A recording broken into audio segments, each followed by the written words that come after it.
கனவா மீன் எப்படி கழுவுறதுன்னு பார்க்கலாமா? இந்த கனவா மீன் கொஞ்சம் பெரிய சைஸாக இருக்குதுங்க. ஃபஸ்ட்டு வந்து தலை பக்கத்தை இப்படி இழுத்து எடுத்தோன்னா சூப்பராக வந்துடும். நிறைய பேர் வந்து தலையை போடுவாங்க. அது என்னமோ தெரியல, எங்கள் வீட்டில் தலை போட்டாலே யாருக்குமே பிடிக்காது. அதனால் நான் கொத்தோடு அப்படியே இழுத்து தூர போட்டுட்டு மேலால் ஒரு மெல்லிச தோல் இருக்கும் பார்த்துக்கோங்க. விரலால் லைட்டாக சுரண்டி அப்படி விட்டு எடுத்தாலே சூப்பராக கலண்டு வந்துடும்.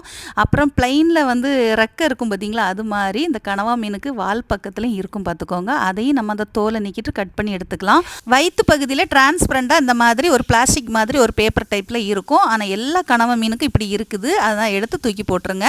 அப்புறம் உள்ளாடி குடல்கள் வந்து கிளுக்கிளுன்னு இருக்கும் பார்த்துக்கோங்க. அதை வந்து விரல் போட்டு எடுக்கிறதுக்கு கஷ்டமாக இருக்கும்ல, அதனால் அந்த மீனோட எண்டில் வந்து ஒரு கத்திரி வச்சு நம்ம வெட்டி விட்டுட்டோன்னா இந்த பக்கம் நம்ம தண்ணியை விட்டு எடுக்கும்போது அழகாக பிசுக்கி வெளியில் எடுக்கும்போது வந்துடும்.